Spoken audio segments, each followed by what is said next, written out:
Ses propres pilotes l'appelaient le cercueil volant et le détestaient pour son manque de maniabilité. Les Allemands riaient en voyant ce camion-citerne de 7 tonnes dans le ciel. Mais ils ne comprenaient pas qu'il se moquait de la machine de destruction totale la plus parfaite jamais créée par l'homme. Dans ce film, nous allons montrer comment un avion qui ne savait pas se battre selon les règles a forcé le monde entier à jouer selon les siennes.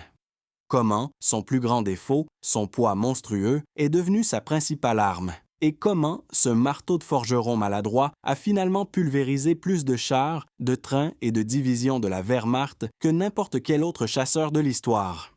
Octobre 1944. La meute de loups s'est retrouvée sans son chef, le colonel Hubert Zemke, l'homme qui a appris au Thunderbolt à tuer, l'homme dont le nom semait la terreur parmi les pilotes de la Luftwaffe, avait disparu du ciel. Il n'a pas été abattu par un as ennemi. Il n'est pas tombé dans le piège d'une batterie anti-aérienne. Il a été vaincu par les éléments. Zemke, comme de nombreux commandants, était passé sur un P-51 Mustang plus moderne. En ce jour funeste, il menait son groupe pour une nouvelle mission. Le temps se dégradait à vue d'œil. Le ciel s'était couvert de nuages noirs et lourds. Il volait droit au cœur d'un front orageux. Les pilotes modernes contournent de tels fronts à des dizaines de kilomètres. Mais à l'époque, ils n'avaient ni radar météo, ni prévision précise. Ils volaient à l'aveugle, ne se fiant qu'à leur expérience et à la solidité de leur machine. Mais même pour le Mustang, cet orage s'est avéré trop violent. L'avion de Zemke s'est retrouvé au centre de la tempête. Il était projeté de tous côtés, comme une brindille dans l'océan. De monstrueux courants d'air ascendants et descendants déchiraient le métal. Il luttait. Il tentait de s'arracher aux griffes glaciales de la tempête. Mais les éléments étaient plus forts. Dans un craquement assourdissant, l'aile de son chasseur se détacha du fuselage. L'appareil, devenu incontrôlable, est parti en vrille. Zemke réussit par miracle à s'extraire du cockpit en pleine désintégration et à tirer sur la poignée de son parachute. Tandis qu'il descendait sous sa coupole de soie, il voyait les débris de son avion s'écraser au sol. Il atterrit en territoire ennemi, vivant, indemne, mais vaincu. Non pas par un homme, mais par le ciel qu'il connaissait si bien. Bientôt, une patrouille allemande l'encercla.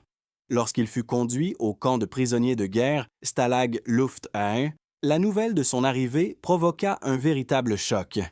Dans la foule poussiéreuse et morne des pilotes captifs, un murmure se propagea. Zemke est là. Le colonel Zemke en personne. Pour le commandement allemand du camp, c'était une chance inouïe. Ils avaient désormais dans leur collection les deux plus grandes légendes des Thunderbolts. Francis Gabreski, le meilleur as, capturé à cause de sa propre erreur. Et Hubert Zemke, le grand tacticien abattu par un orage. Les deux chefs de la meute de loups se retrouvaient dans la même cage. Et au sein du 56e groupe de chasse, un sentiment d'orphelinat s'installa.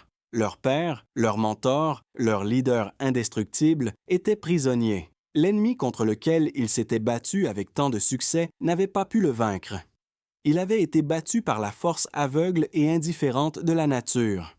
Cette nouvelle fut pour les pilotes un rappel brutal de la fragilité du destin humain. Si même Zemke, un génie de la tactique et de la survie, pouvait tomber du ciel aussi simplement, cela signifiait que tout le monde, sans exception, était vulnérable.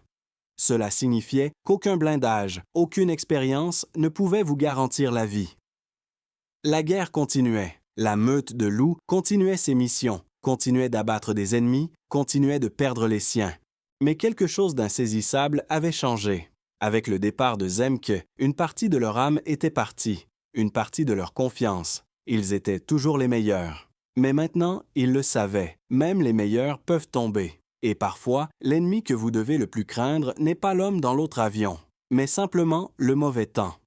Le major Günther Rall, le troisième as, le plus titré de l'histoire de l'humanité, avec 275 victoires, était assis dans son Messerschmitt et réalisait avec amertume que les règles avaient changé. Lui, le virtuose du combat aérien, formé dans la tradition des duels chevaleresques, était confronté à quelque chose de nouveau. Quelque chose d'étranger à l'idée même du duel de chasseurs. Il venait de sortir d'un combat contre un groupe de Thunderbolt. Et ce n'était pas un combat. Ce n'était même pas une mêlée.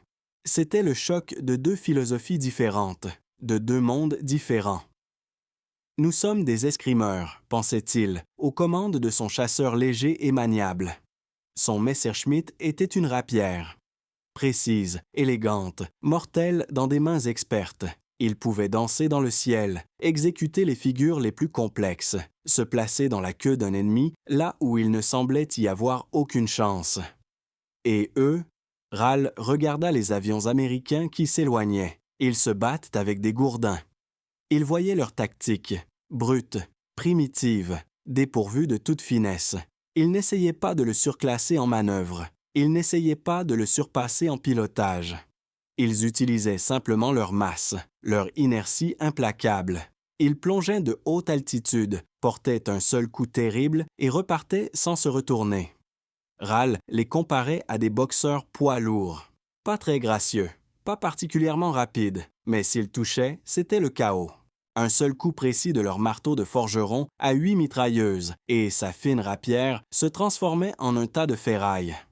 Cette tactique du frappe et fuit était monstrueusement efficace, et elle brisait tout ce qu'on avait enseigné aux pilotes allemands. Leur école de combat aérien, perfectionnée en Espagne, en Pologne, en France et dans le ciel de Grande-Bretagne, devenait obsolète. Elle avait été créée pour des duels entre égaux.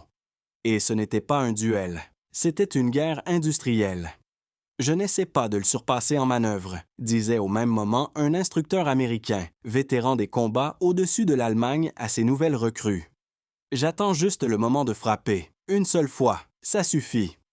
Et Günther Rale, l'un des plus grands as de tous les temps, le ressentait personnellement. Il pouvait esquiver une fois, il pouvait esquiver 2 fois, mais il n'y avait pas un seul gourdin face à lui.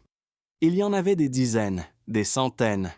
Et chaque mois, leur nombre augmentait. L'Amérique avait jeté toute sa puissance industrielle dans la balance. Et cette puissance était incarnée par le Thunderbolt, laid, lourd, mais indestructible. Rale comprenait qu'ils étaient en train de perdre, non pas parce que leurs pilotes étaient devenus moins bons, non pas parce que leurs avions étaient moins maniables. Ils perdaient parce que face à cette tactique d'usure, face à cette philosophie de la force brute, leur expérience et leur maîtrise devenaient impuissantes. Les Américains ne jouaient pas selon leurs règles, ils avaient imposé les leurs.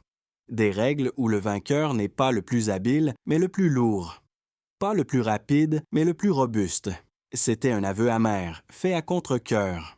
L'aveu de la supériorité d'une cruauté pragmatique sur une chevalerie qui appartenait désormais au passé. L'escrimeur ne pouvait pas gagner contre un homme armé d'un fusil à pompe.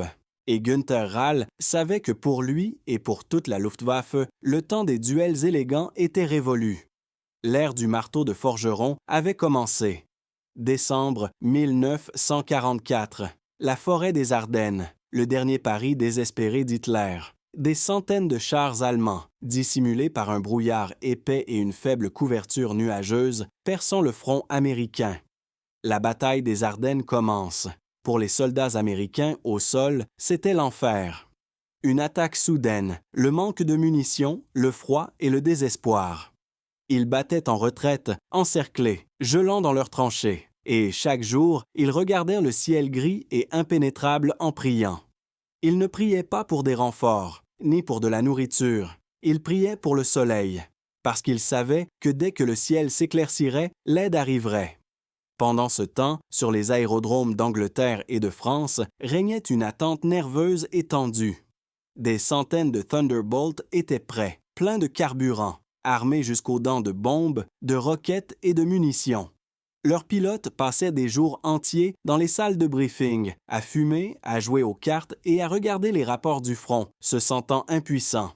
Leur arme principale, la suprématie aérienne, leur avait été retirée par le mauvais temps. Mais voilà qu'à Noël, un miracle se produisit.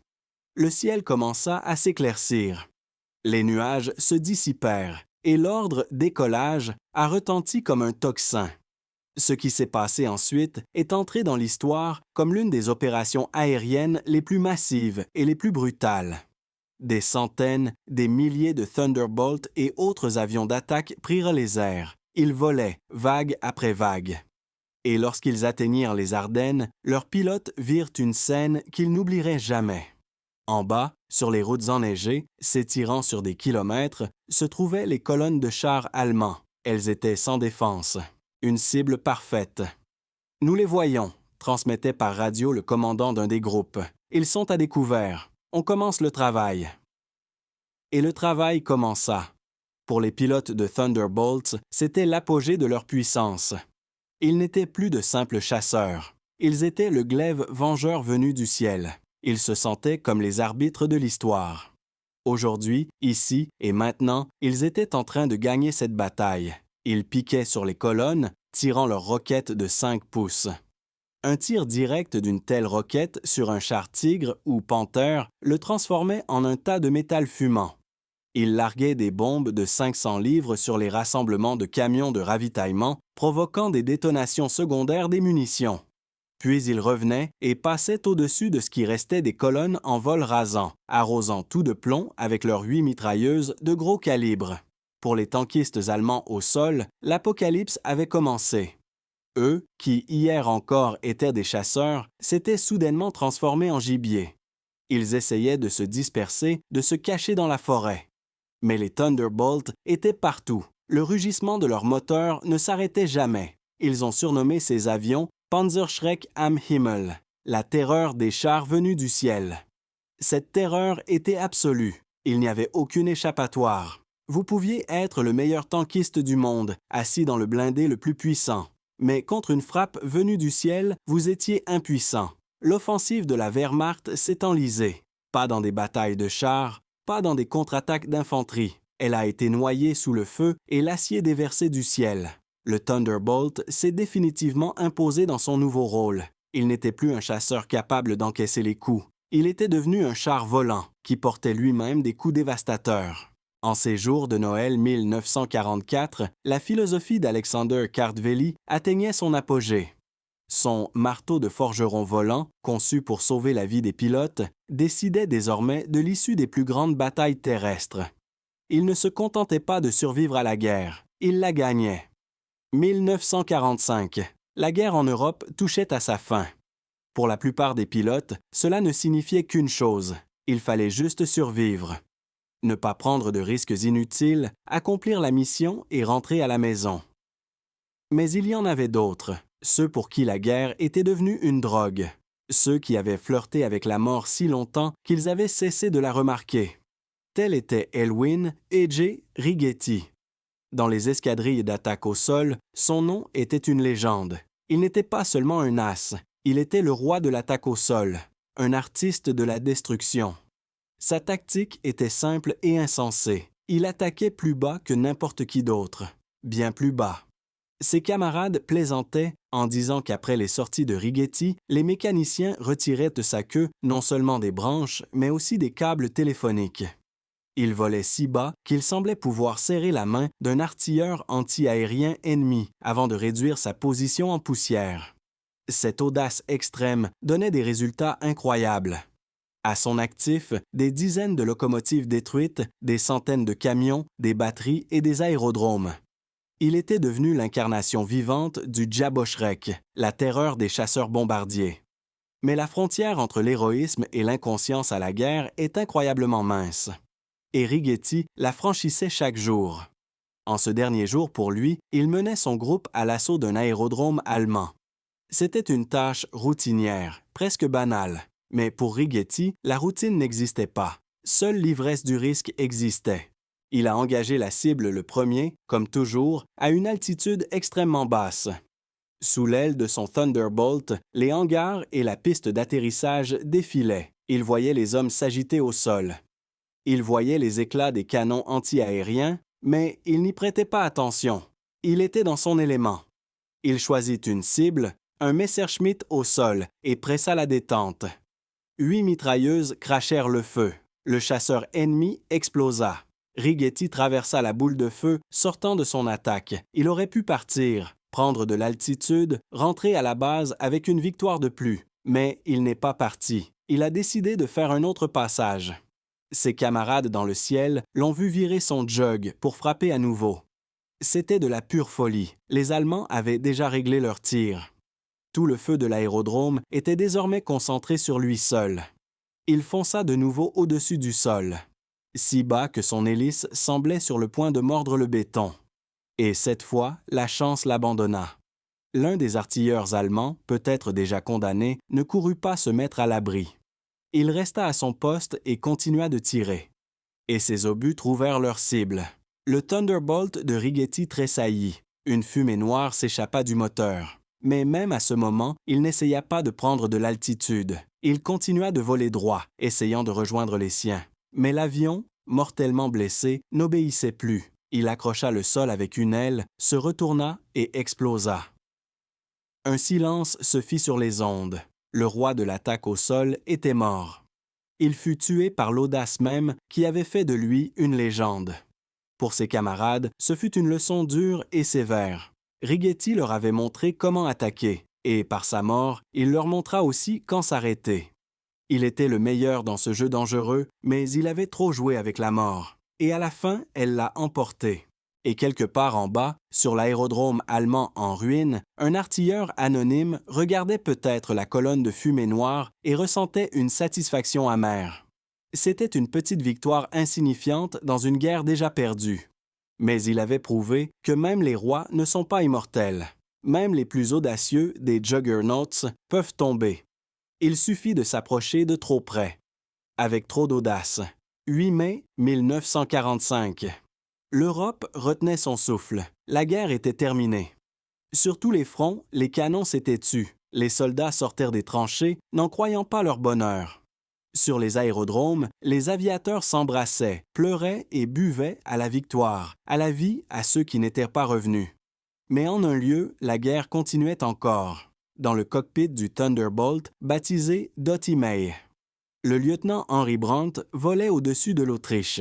Sa mission était étrange, presque surréaliste pour ce jour-là.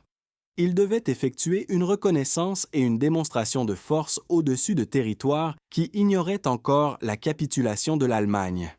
Juste survoler, montrer le drapeau, rappeler qui était désormais le maître du ciel. Le temps était mauvais. Des nuages bas et lourds s'accrochaient au sommet des Alpes. Brandt volait bas, s'orientant grâce aux rivières et aux routes. Il ne cherchait pas le combat. Il exécutait simplement un dernier ordre. Il survolait le lac Tronsey, calme et pittoresque. L'eau était calme, presque un miroir. Et à cet instant, son puissant moteur double Wasp, qui l'avait porté à travers des dizaines de combats, qui avait résisté à des centaines de coups, se mit soudain à tousser, éternua et cala. Un silence assourdissant, contre nature, s'installa. On n'entendait plus que le sifflement du vent. Brandt agit par instinct. Il tenta de redémarrer le moteur, une fois, deux fois, en vain. Le chasseur de 7 tonnes, privé de sa puissance, se transforma en planeur. Un planeur très lourd et très maladroit. Il comprit qu'il n'atteindrait pas de terrain plat à temps. La seule chance était d'amérir. Il stabilisa l'avion, sortit les volets pour réduire sa vitesse et se prépara à l'impact. Dottie May toucha la surface du lac. L'impact fut rude, mais pas fatal. L'avion glissa sur l'eau sur plusieurs dizaines de mètres, soulevant des gerbes d'écume, et commença à couler. L'eau froide du lac se déversa dans le cockpit. Brandt s'extirpa, gonfla son gilet de sauvetage et s'éloigna à la nage. Il regarda son fidèle Thunderbolt, son compagnon d'armes, sombrer lentement, presque avec dignité. La queue se dressa et, quelques instants plus tard, il ne restait à la surface que des cercles s'élargissant. Ce fut la dernière perte d'un Thunderbolt sur le théâtre d'opérations européen. Le 8 mai 1945, le dernier jour de la guerre. Pas au combat, pas sous le feu de la DCA, mais à cause d'une absurde panne technique. Le pilote fut recueilli par des pêcheurs locaux. Et sur les aérodromes à travers l'Europe, ses camarades se posèrent la question. Et maintenant? La guerre est finie. Nous avons survécu. Cette machine nous a transportés à travers l'enfer et nous a ramenés à la maison. Qu'adviendra-t-il d'elle maintenant? Et qu'adviendra-t-il de nous? Le sentiment de soulagement se mêlait à un vide et à une incertitude. Ils avaient été créés pour cette guerre, et leurs avions aussi. Les habitants des villes et villages européens regardaient les milliers de chasseurs alignés sur les anciens champs de bataille. Hier encore, ces machines étaient un symbole de terreur pour les uns et de libération pour les autres. Aujourd'hui, elles n'étaient plus que du métal, d'immenses monuments silencieux au massacre qui venait de s'achever. L'ère des Thunderbolts touchait à sa fin. Leur dernière mission était accomplie, la guerre était finie, et les vainqueurs faisaient face à un nouveau problème, un problème de surplus. Des milliers de chars, des millions de fusils et 15 636 Thunderbolts. Une immense armada qui n'avait plus sa place dans un ciel en paix. On n'organisa pas de parade pour eux, on ne leur remit pas de médaille. Dès la victoire, des milliers de ces puissantes machines furent déclarées obsolètes. Leur sort fut décidé rapidement et pragmatiquement, la ferraille. D'immenses aérodromes en Arizona et au Texas se transformèrent en cimetières d'avions. Les redoutables prédateurs de la veille se tenaient en rang parfait et infini sous un soleil de plomb. On leur retirait moteurs et viseurs, puis une presse géante les transformait en briquettes d'aluminium informes. La masse qui avait écrasé la machine de guerre du Reich était elle-même brisée en morceaux. Les historiens et les analystes commencèrent à faire le bilan. Les chiffres étaient stupéfiants. Durant la guerre, les Thunderbolts détruisirent de plus de 7000 avions ennemis, en vol et au sol. 9000 locomotives, 6000 chars et véhicules blindés, 68 000 camions. Ils larguèrent des centaines de milliers de tonnes de bombes et tirèrent des millions de roquettes. L'historien Martin Caïdin écrira plus tard les mots essentiels qui devinrent l'épitaphe de cette machine. Le P-47 n'était pas un chasseur au sens classique du terme. C'était une masse qui s'est abattue sur le Troisième Reich et l'a réduit en pièces. Mais pour les vétérans qui les avaient pilotés, ce n'était pas que des chiffres, c'était des souvenirs.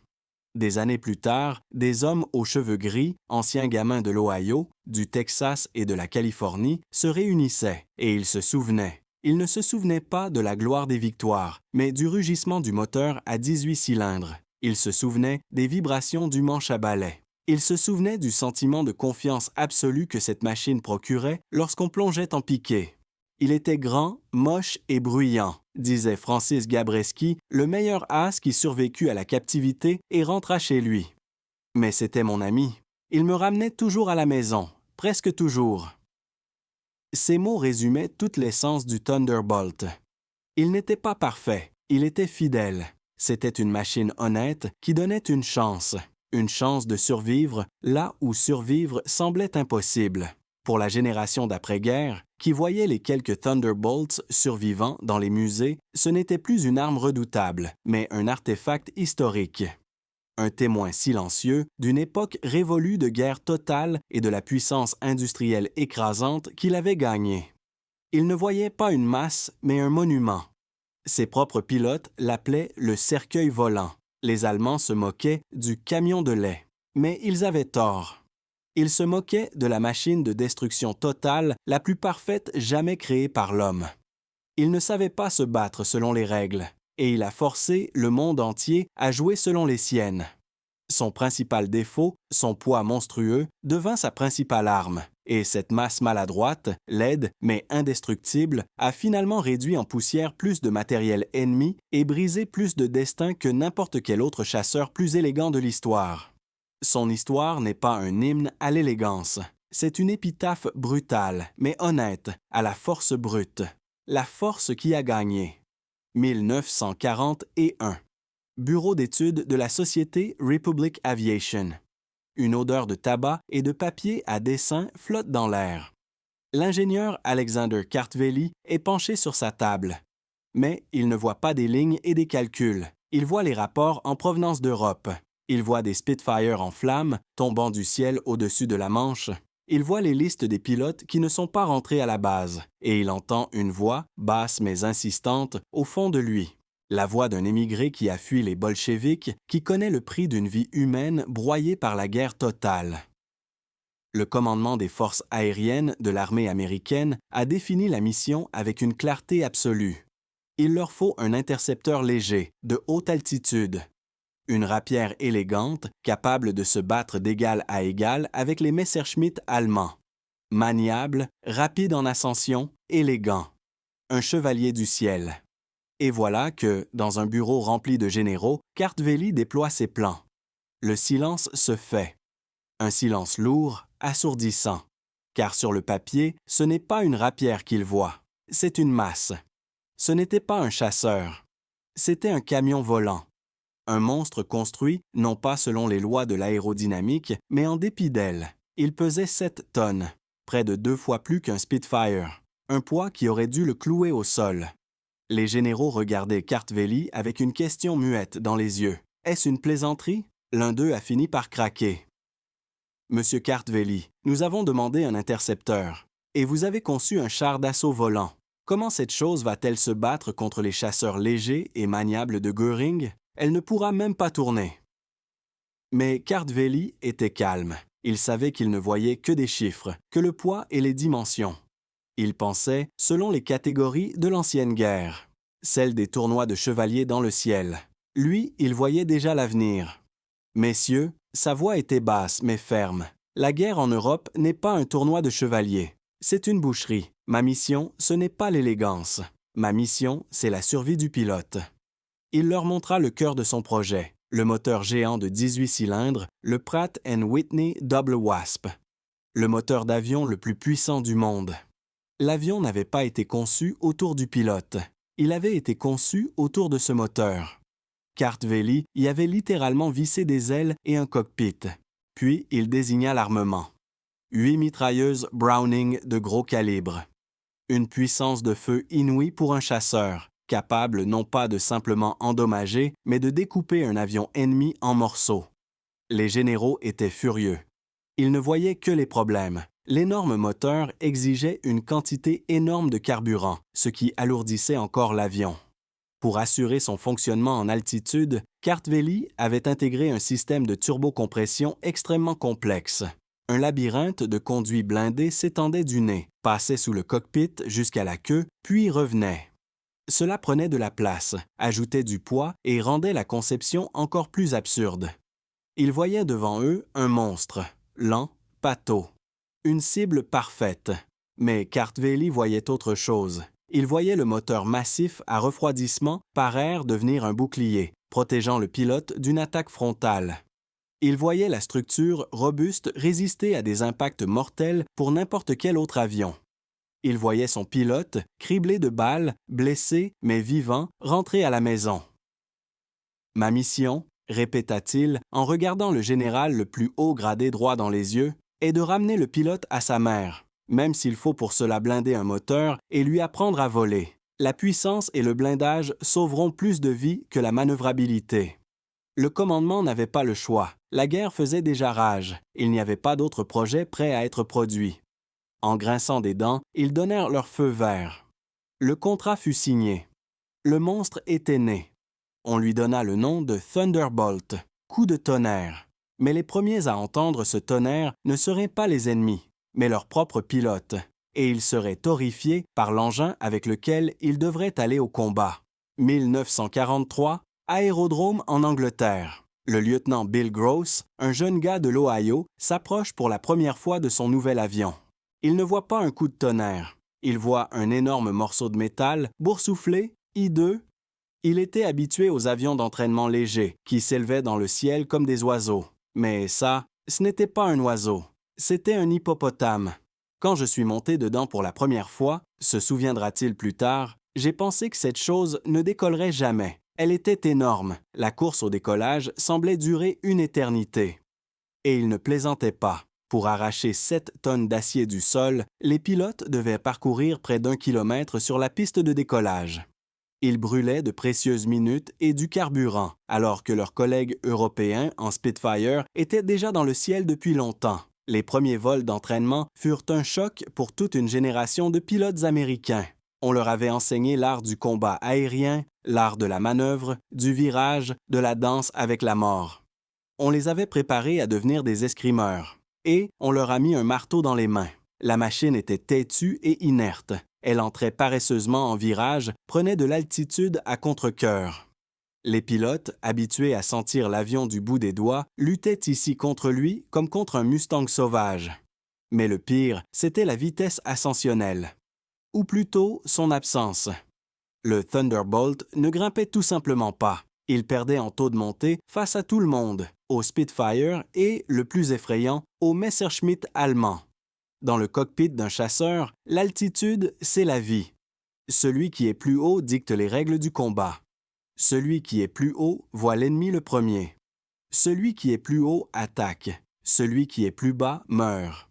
Et les pilotes américains en prirent conscience avec une terreur glaciale. Ils seraient toujours plus bas. On nous a envoyés à la guerre dans un camion-citerne. Cette phrase résonnait dans les fumoirs, dans les cantines, dans les lettres envoyées à la maison. Ils ne montent pas, ils tournent à peine. Nous sommes des proies faciles. Les pilotes se sentaient floués, trahis. On les avait envoyés à la pointe de la lance, mais au lieu d'une pointe acérée, ils avaient un pavé. Et de l'autre côté de la Manche, les pilotes de la Luftwaffe, vétérans de la bataille d'Angleterre et du front de l'Est, examinaient avec perplexité les rapports des services de renseignement.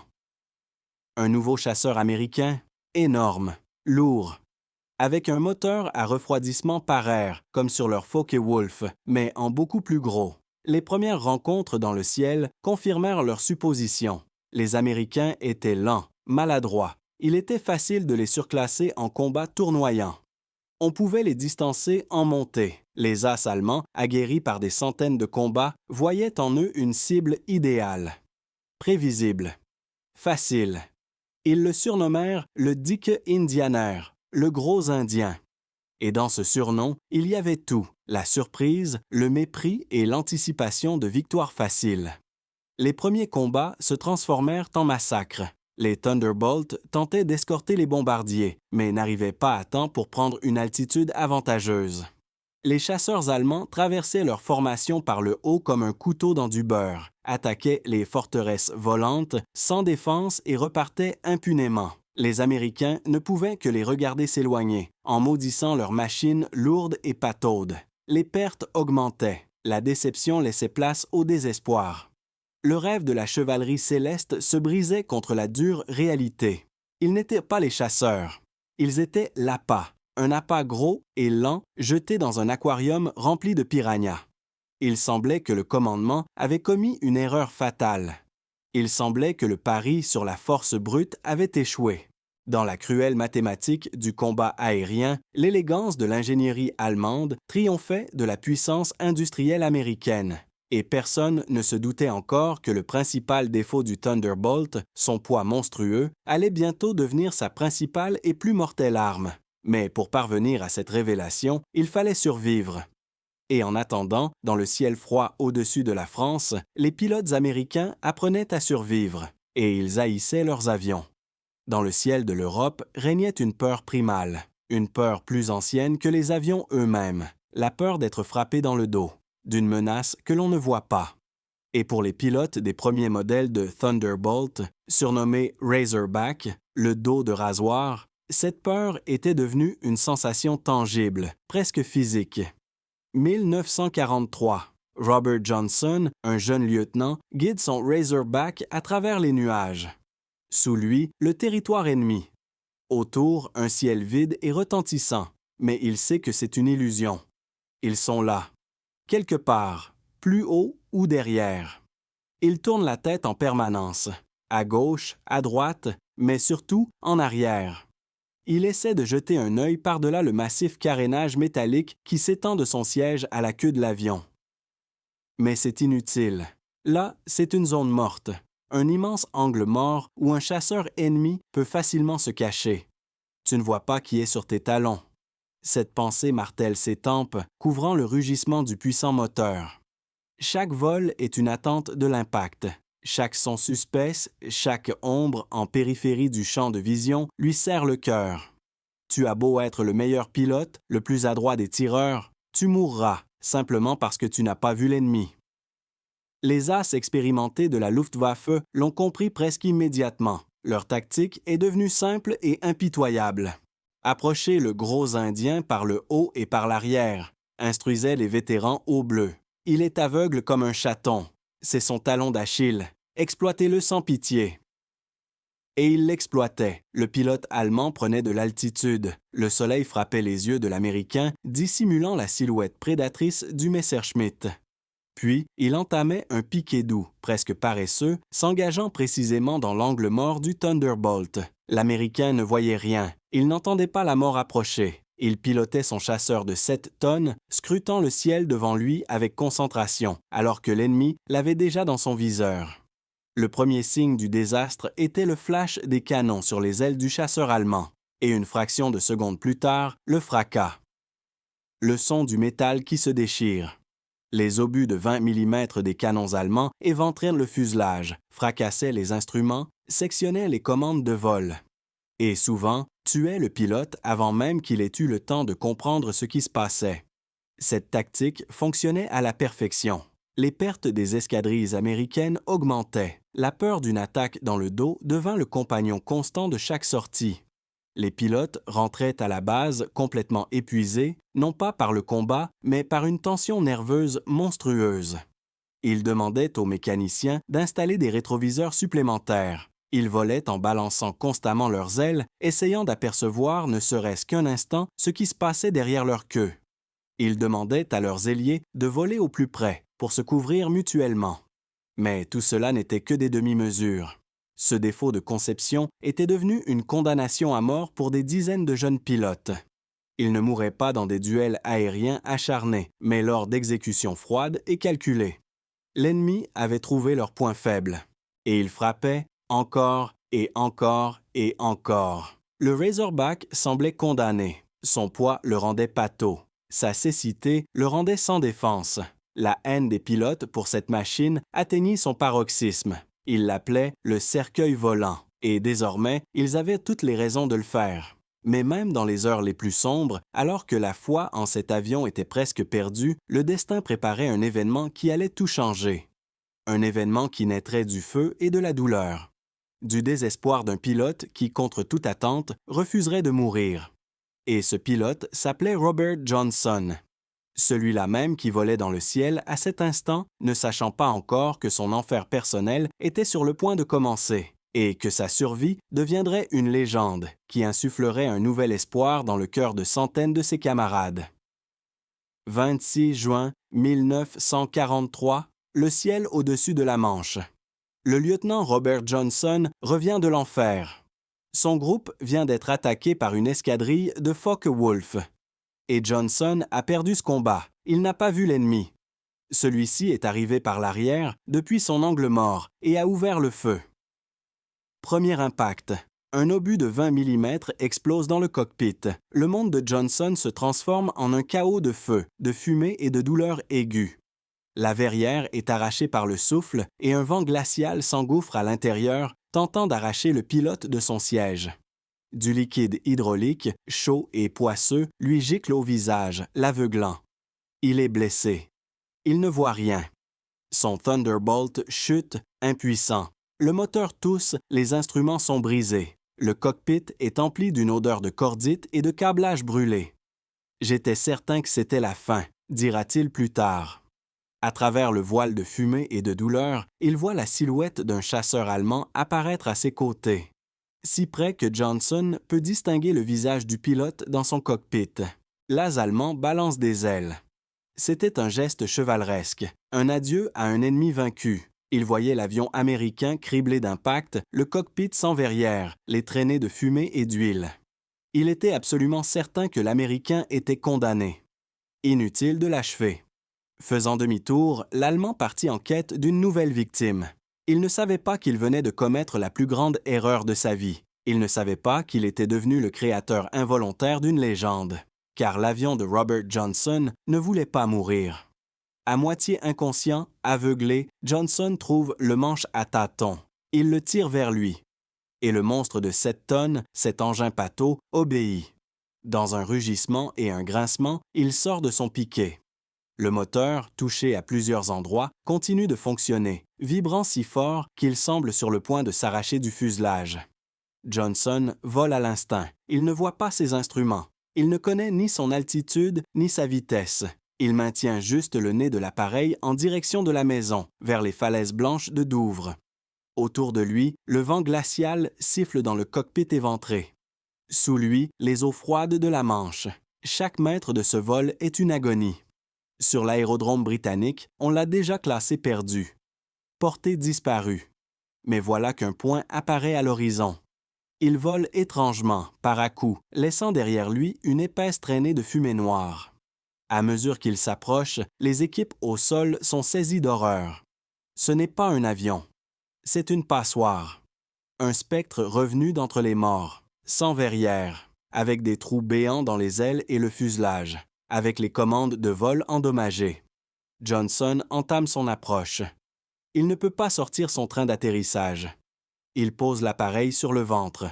Dans un grincement assourdissant, le Thunderbolt laboure des centaines de mètres de piste, soulevant des gerbes de terre et d'étincelles avant de s'immobiliser enfin.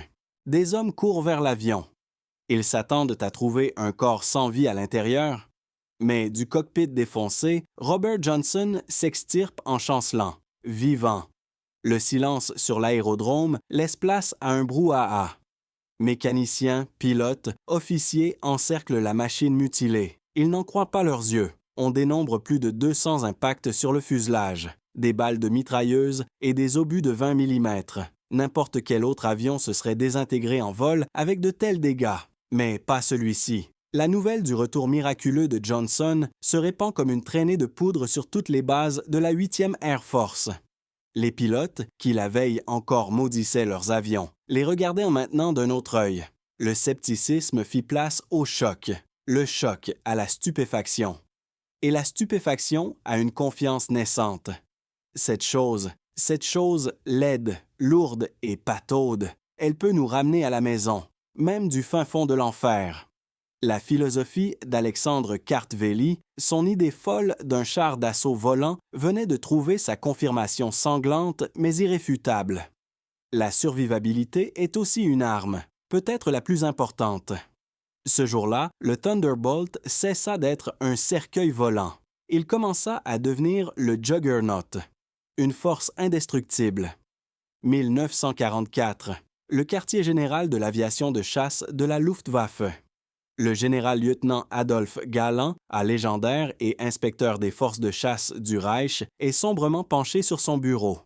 Devant lui, ni carte, ni plan d'offensive. Devant lui, les rapports de combat de ses meilleurs pilotes. Et ce qu'il y lit fait naître en lui une inquiétude grandissante. Cible attaquée à 6 heures. Longue rafale tirée avec 2 canons de 20 mm et 2 mitrailleuses de gros calibre. Impacts multiples confirmés sur le fuselage et l'emplanture de l'aile. Une fumée noire s'échappe du moteur de la cible. Mais le P-47 ne s'est pas enflammé. Il ne s'est pas disloqué. Il a poursuivi son vol et s'est échappé en piqué. De tels rapports se répètent encore et encore, avec une régularité effrayante.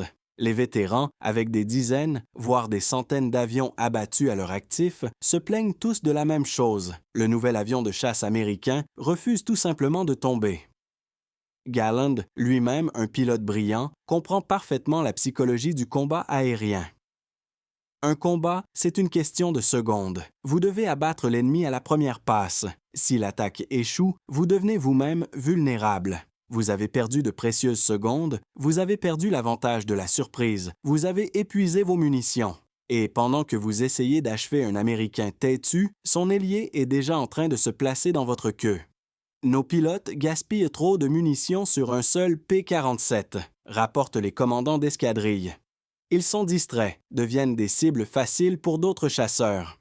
Cette machine épuise nos ressources et brise le moral de nos troupes. Au début, Galland n'y croyait pas. Il pensait que ce n'étaient que des excuses de pilotes n'ayant pas réussi leur mission, mais les rapports devenaient de plus en plus insistants. Nous les avons vus repartir avec d'énormes trous dans le fuselage, écrivait l'un des as. Une rafale standard est souvent insuffisante pour le détruire, confirmait un autre. C'était démoralisant. Les jeunes pilotes allemands, élevés avec les récits de victoires éclairs, se heurtaient à un adversaire qui ne jouait pas selon les règles. Un adversaire qui pouvait encaisser leur frappe mortelle et s'en aller, laissant dans l'âme du pilote de la Luftwaffe un arrière-goût désagréable, un mélange de surprise, de frustration et de peur. Galland fut contraint de l'admettre. Les Américains avaient créé quelque chose de nouveau.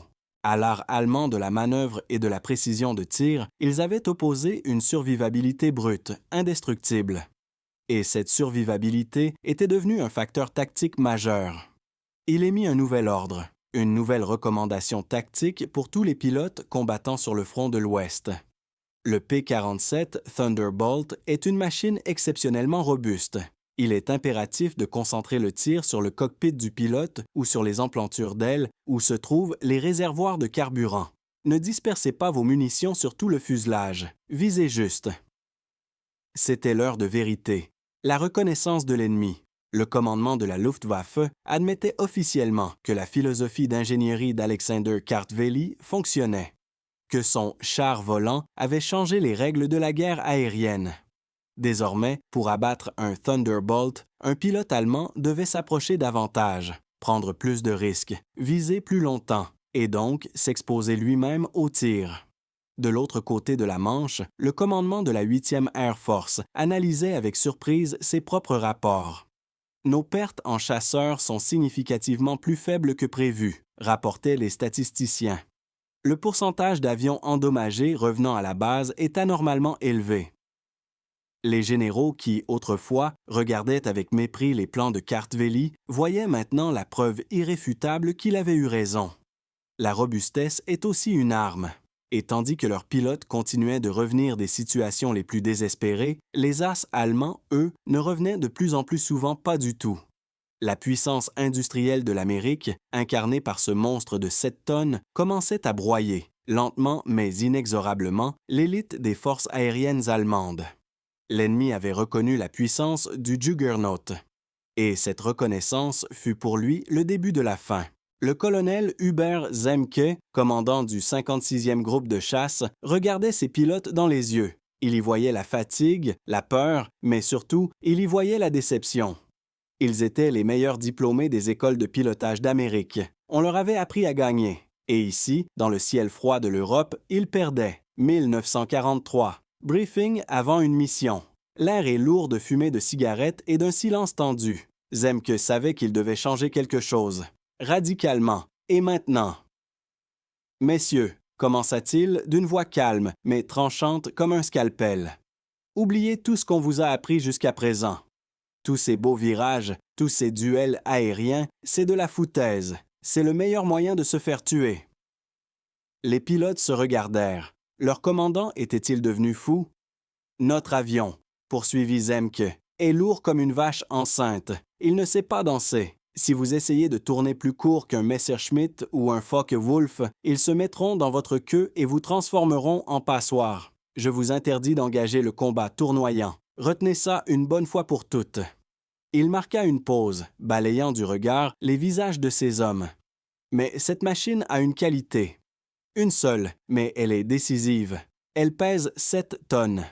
Et quand cette masse commence à tomber de 10 000 mètres d'altitude, rien ne peut l'arrêter. Le Thunderbolt peut surclasser en piqué n'importe quel avion que les Allemands peuvent envoyer dans les airs. Utilisez ça.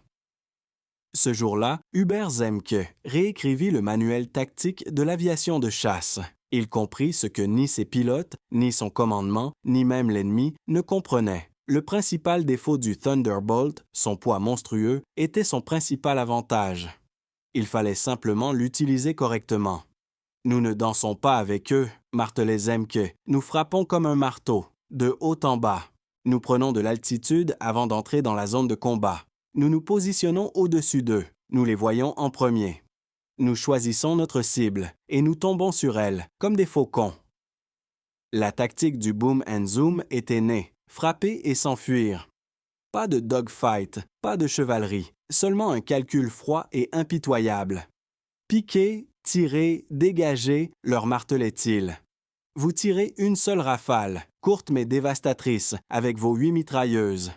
Et peu importe que vous ayez touché ou non, vous ne regardez pas en arrière. Vous n'essayez pas de voir le résultat. Vous utilisez la vitesse acquise en piqué pour remonter, retrouver votre altitude, votre élément.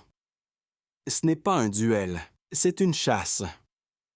Les pilotes du 56e groupe écoutaient, et dans leurs yeux, la peur laissait place à la compréhension. Et la compréhension à une lueur prédatrice. Ils n'étaient plus des victimes, ils devenaient des chasseurs qui dictaient leurs propres règles. De l'autre côté du front, les pilotes de la Luftwaffe furent confrontés à l'inexplicable. Les Américains avaient changé. Ils cessaient d'accepter le combat en virage. Ils avaient tout simplement disparu des altitudes où les Allemands avaient l'habitude de dominer. Maintenant, ils étaient quelque part là-haut, dans l'air raréfié, à 10 kilomètres, presque invisibles. Et puis, ils apparaissaient, sortis de nulle part, avec un hurlement qui glaçait le sang dans les veines. Un point plongeant du ciel, se transformant en une fraction de seconde en un monstre rugissant de 7 tonnes. Vous n'aviez pas le temps de réagir. Vous ne pouviez qu'instinctivement tirer sur le manche en priant pour que les traceuses des balles de gros calibre vous manquent. Et puis, il passait à côté de vous comme un express et disparaissait. Vous tentiez de le rattraper en piqué, mais c'était inutile. Votre léger Messerschmitt se mettait à vibrer, menaçant de se désintégrer, tandis que l'Américain s'éloignait simplement, comme s'il était tiré par un élastique invisible. Ils ont arrêté de se battre, rapportèrent les as allemands avec perplexité. Ils nous tombent dessus depuis les hauteurs et disparaissent. On ne peut pas les rattraper. Les règles du jeu ont changé. Hubert Zemke et sa meute de loups, comme on appellerait bientôt le 56e groupe, ne s'étaient pas contentés de s'adapter à leur machine. Ils avaient créé pour elle une nouvelle philosophie de combat. Ils avaient transformé un hippopotame pâteau en le plus dangereux prédateur des cieux. Un prédateur qui ne poursuit pas sa proie, mais l'attend en embuscade pour lui porter un coup unique, mais mortel. Et ce coup allait bientôt devenir la carte de visite du Thunderbolt et le requiem pour des centaines de pilotes de la Luftwaffe. Le major Robert Rosenthal, pilote de Thunderbolt, connaissait ce son mieux que les battements de son propre cœur. C'était d'abord un sifflement léger, à peine perceptible, comme un murmure du vent. Mais il s'amplifiait, se transformant en un grondement de basse fréquence qui faisait vibrer chaque os de votre corps. Et enfin, il éclatait en un rugissement assourdissant et furieux. Le hurlement d'une banshee, le cri d'un prédateur fondant sur sa proie. C'était le son de 7 tonnes d'acier fendant l'air à 800 km par heure. C'était le son de son jug en piqué. Les pilotes américains n'avaient pas seulement adopté la nouvelle tactique de Zemke comme un simple guide. Ils l'avaient transformé en art, en leur religion. Ils avaient compris une vérité simple et brutale. Là-haut, en montée, ils étaient vulnérables. En virage horizontal, ils étaient faibles. Mais en combat vertical, en piqué, ils étaient des dieux. Chaque sortie se déroulait désormais selon le même scénario. Une montée longue et pénible, 10, voire 11 000 mètres. Là où l'air était raréfié et glacial, là où les moteurs des chasseurs allemands commençaient à suffoquer, le turbocompresseur du Thunderbolt respirait à plein poumon. Ils étaient sur le toit du monde. De là, ils voyaient tout. En bas, 2 ou 3 kilomètres plus bas, les losanges et les croix des escadrilles allemandes semblaient être des jouets. Ils volaient avec assurance, dans leur formation de combat habituelle, scrutant l'horizon. Ils ne regardaient pas vers le haut. Ils n'attendaient pas une frappe venant de là, de la stratosphère. Et c'est alors que ça commençait. Le pilote poussait le manche, le nez du Thunderbolt plongeait, et la gravité reprenait ses droits. 7 tonnes de métal, guidées uniquement par la force de la pesanteur et la puissance d'un moteur de 18 cylindres, commençaient leur chute. L'aiguille de vitesse grimpait vers la droite avec une rapidité effrayante. 600 km par heure, 700, 800. Parfois, dans un piqué prolongé, elle dépassait les 1000, approchant la vitesse du son. L'avion tremblait, le fuselage gémissait sous la pression monstrueuse. Mais les pilotes le savaient, cette machine tiendrait bon. La structure, conçue par Kartveli, avait une marge de résistance colossale. En bas, dans le cockpit allemand, le premier signe de la mort imminente était le son. Ce même hurlement qui s'intensifiait. Le pilote de la Luftwaffe levait la tête et le voyait. Un point noir qui fonçait droit sur lui. Il n'avait aucune chance. Il ne pouvait pas esquiver. Pas monter, le Thunderbolt était trop rapide. Pas descendre, le Thunderbolt le rattrapait en piqué. La seule chose qu'il pouvait faire, c'était subir l'attaque. Et dans le cockpit du Jug, le monde se rétrécissait à un seul point, l'avion ennemi dans le réticule du viseur. Le pilote ne pensait pas. Il agissait à l'instinct. Une fraction de seconde avant de frôler sa cible, son doigt pressait la détente. 8 mitrailleuses de gros calibre crachaient 100 balles par seconde. Ce n'était pas un tir, c'était un torrent de plomb incandescent, une scie circulaire qui tranchait les ailes, éventrait les fuselages et transformait les cockpits des chasseurs ennemis en une bouillie sanglante. La rafale durait maximum 2 secondes. Et c'était tout. l'attaque était terminée. Le pilote tirait sur le manche, subissant des jets monstrueux qui l'écrasèrent dans son siège et lui volèrent sa conscience. L'énergie cinétique accumulée en piqué le catapultait de nouveau vers le haut, à une altitude salvatrice. Il ne regardait même pas si l'ennemi était tombé. Cela n'avait pas d'importance. L'important était de survivre et d'être prêt pour une nouvelle attaque. Dans ce nouveau monde, il n'y avait pas de place pour l'élégance. C'était de la physique brute, primitive.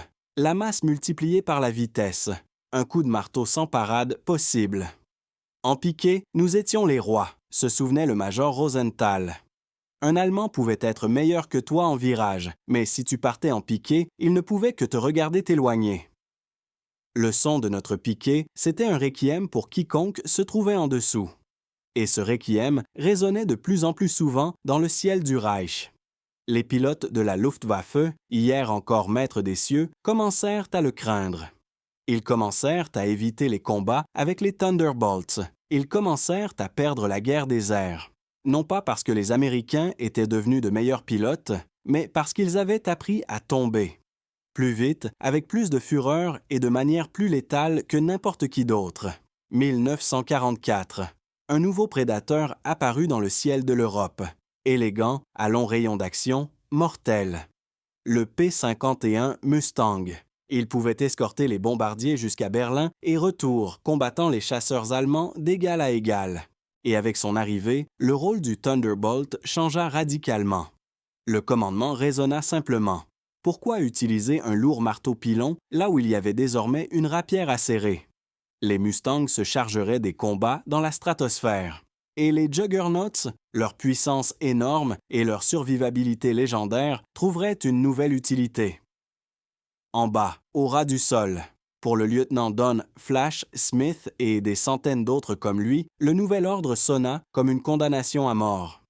Eux, les chevaliers du combat en haute altitude, étaient transformés en artillerie volante. Leur mission était désormais l'attaque au sol, la destruction de cibles terrestres, trains, ponts, convois, positions d'artillerie et infanterie retranchées.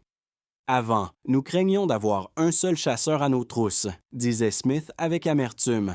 Maintenant, chaque pierre au sol nous tire dessus. C'était une guerre complètement différente, sale, brutale, sans règles.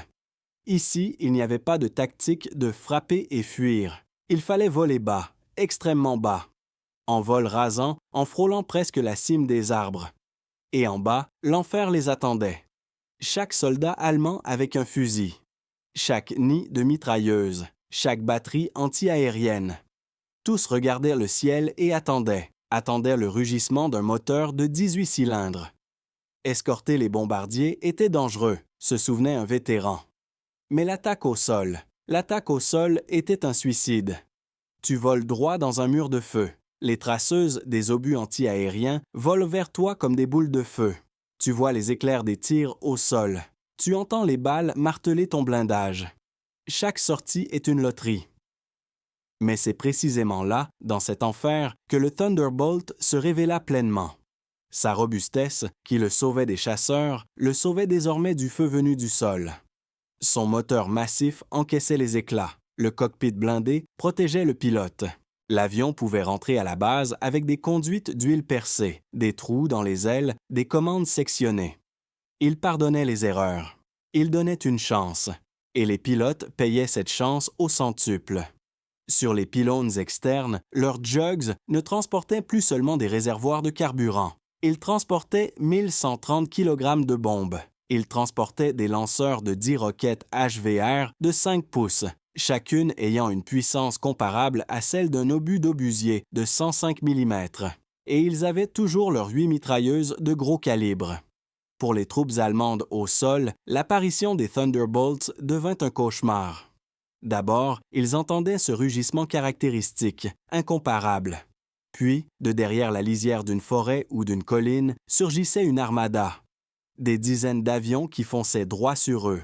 Leurs tranchées et leur matériel se transformaient en un chaudron bouillonnant. Les bombes faisaient exploser les chars. Les roquettes pulvérisaient les pièces d'artillerie. Et les 8 mitrailleuses transformaient les camions et l'infanterie en une bouillie sanglante. Il passait au-dessus des positions à si basse altitude que les soldats allemands pouvaient voir les visages des pilotes américains, des visages déformés par la fureur et la tension. Après le débarquement en Normandie, les Thunderbolts devinrent l'instrument principal de la doctrine de l'isolation du champ de bataille. Ils patrouillaient au-dessus des routes, traquant chaque convoi qui tentait d'amener des renforts au front. Ils détruisaient les ponts, ils mitraillaient les locomotives, ils paralysaient toute la logistique de la Wehrmacht. Les soldats allemands leur donnèrent un nouveau nom. Non pas « gros Indiens », mais « Jaboschreck », la terreur des chasseurs-bombardiers. Cette terreur était primitive. Elle poussait des tankistes expérimentés à abandonner leurs engins et à se cacher dans la forêt au seul son d'un avion en approche. Elle démoralisait, brisait la volonté de résister. Les pilotes de chasse, devenus pilotes d'attaque au sol, payaient un prix terrible pour cela. Les pertes dans les escadrilles d'attaque étaient bien plus élevées que dans les groupes d'escorte. Mais chaque fois, en rentrant à la base, dans une machine criblée de balles, mais volant encore, ils remerciaient en silence un homme qu'ils n'avaient jamais vu. L'ingénieur Alexandre Kartveli. L'homme qui n'avait pas construit un chasseur élégant, mais un marteau-pilon indestructible. Un marteau-pilon qui écrasait désormais la machine de guerre du Troisième Reich. 20 juillet 1944. Une ambiance de fête régnait sur l'aérodrome du 56e groupe de chasse. Leur meilleur as, le major Francis Gabreski, s'apprêtait à rentrer chez lui. Fils d'immigrants polonais, il se battait avec une fureur particulière, personnelle, et était devenu une légende. 28 victoires aériennes confirmées. Plus que n'importe qui d'autre en Europe. Il avait accompli son tour de service. 300 heures de vol de combat au-dessus du territoire ennemi. Il avait survécu, il avait vaincu. Ses affaires étaient déjà faites. Son billet pour les États-Unis était dans sa poche. La gloire, les bras de ses proches et un ciel en paix l'attendaient. Mais la guerre ne vous lâche pas si facilement. Ce jour-là, une nouvelle sortie de chasse libre était prévue. Gabreski n'était pas censé voler. Il n'était plus qu'un invité, un observateur. Mais il se tenait au bord de la piste, regardant ses camarades monter dans leur cockpit, et il sentit cette démangeaison familière au bout des doigts, la fièvre du chasseur, le désir de tirer un dernier coup. « Je vole avec vous », dit-il au commandant.